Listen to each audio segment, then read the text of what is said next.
Smallpox virus. It began in ancient Egypt 3,000 years ago. Patients will be covered with pumps all over. Has caused at least 100 million deaths. Pandemic influenza and outbreak of 1918. Patients die from an overreaction of the immune system. This virus has killed about 15 million people. HIV, discovered in 1981, has caused 32 million deaths by 2019. Patients die of infection due to collapse of the immune system. Looking back on human history, viruses react madly like death. Even though medicine is so advanced today, viruses are still outside people's grasps. People don't have specific cures for most viruses. Ironically, the only thing viruses do not want to do is to kill the host. So why are they so deadly? Where did they come from? And why do they exist?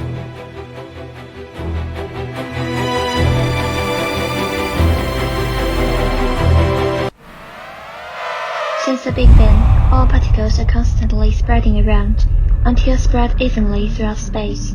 Therefore, large objects composed of particles cannot maintain their states. But there was an exception on Earth, a system which took advantage of the spread of other objects' particles to get energy for the maintenance of its own macrostate, and we call that system life. Cells, the first destined to achieve this, are known as the basic unit of life. The role DNA plays is like the brain in our body. Proteins are the tools to perform the tasks, like our limbs. But there is also an incomplete form of life, the virus. Its life spans both living and non-living forms. Since the virus only plays a brain of cells, it is unable to get energy independently, nor to implement functions itself. But once it successfully invades the cell, it can take control and manipulate the limbs of cells to replicate itself. However, to get inside the cell, it needs a key. The key is on the protein shell of the virus, but it can't wait too long, because the key is slowly deforming, and then it will have no access.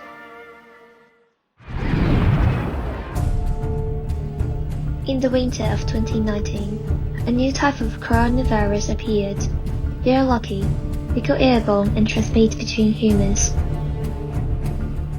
In flu season, they were initially mistaken for common flu, and the new year let them spread more easily. But they can kill the host, which means they have violated the first rule of parasitism. To learn this rule, we need to go back to 2.6 billion years ago. As life evolved, a new branch named cyanobacteria appeared. Their DNA learned how to get energy directly from the sun. Because cyanobacteria no longer died from hunger, they quickly spread almost everywhere on Earth. But it was also this branch that nearly wiped out life. Their metabolic waste produced turned the Earth into an uninhabitable snowball. This is the curse of life from the beginning, because even life cannot violate the second law of thermodynamics. The cost of maintaining life is to exacerbate changes in the environment, and go extinct when life itself cannot adapt to the changes. Although there is no way to avoid this process completely, it can be slowed down. After the cyanobacteria incident, survivors evolved balancing mechanisms to ensure every individual will be restrained. Individual restraint is the first rule of parasitism. This is why the toxicity of all viruses in the world has become lower and lower in evolution, because the viruses that destroyed their own environment went extinct. Unfortunately, coronavirus is in the latter situation. All lives existed after that inevitably made their environment worse. To survive, they had to find new ways. The eukaryotic domain, one of the three domains of life, found a second strategy. Many cells make up a higher level of life to increase its chance of survival, for their whole exceeds the sum. Cooperation is the second root of parasitism. Among them, a branch of life called Homo sapiens used this rule to an extreme. Well, this is a branch that coronavirus parasitizes. Actually, in the face of the most powerful form of life, civilization, the coronavirus should have been eliminated soon, because humans already know how they spread. They could simply stop transmission by wearing masks, washing hands, curfews, and quarantines. But fortunately for the virus, these civilized individuals are not yet united. Unlike a virus, humans are controlled both by genes and by neural network models in their brains. These models are built empirically, which means based on their previous virus-free experience, their brains did not make the coronavirus a big deal. So reports were delayed. People gathered without masks. Particularly, many seniors felt they had been through so many ups and downs. This too would pass. The virus could escape the fate of being strangled directly in the initial period. However, in the early morning of January 23, 2020, humans suspended traffic in the outbreak area. The virus should have been restricted there, but the coronavirus escaped the intersection by chance. This is because when things go against predictions, people realize their models are wrong and immediately find another emotion: panic. This time, they frantically stocked up masks, and some fled from the outbreak area, so the coronavirus obtained unexpected assistance. The novel coronavirus is a cell-specific virus. The way they survive is to replace the cell's brain and manipulate the cell. But this method is not unique to them.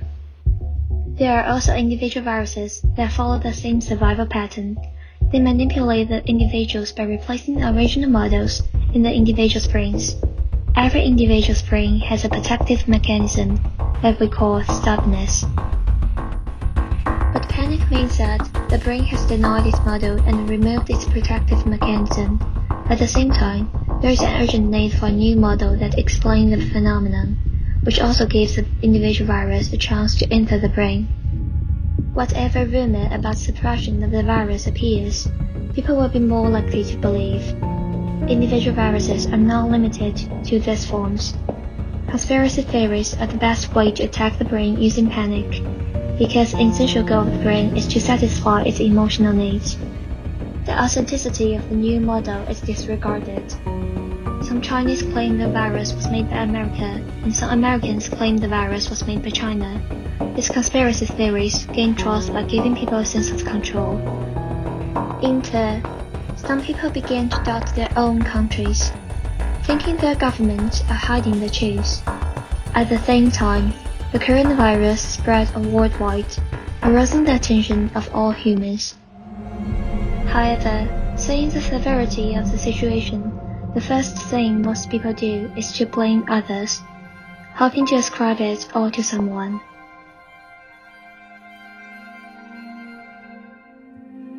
Because people simply assume there must be a villain behind everything, and things will return to calm if they defeat the villain. But few people realize that human activities inevitably induce catastrophes, and more frequently as time goes on. It is cooperation that enables them to go beyond all disputes. Humans die because of the collapse of cooperation among different cells. A civilization perishes in the same way, the collapse of cooperation among every individual. As the humans have learned from history, forgiving easily the peculiarity of the neural network. However, humans have calmed down in the struggle to fight the new coronavirus. Everyone is contributing in their own way, and the new coronavirus will eventually become harmless due to violating the first rule of parasitism and cooperation among humans. This is not the end of the story. The humans continue to survive.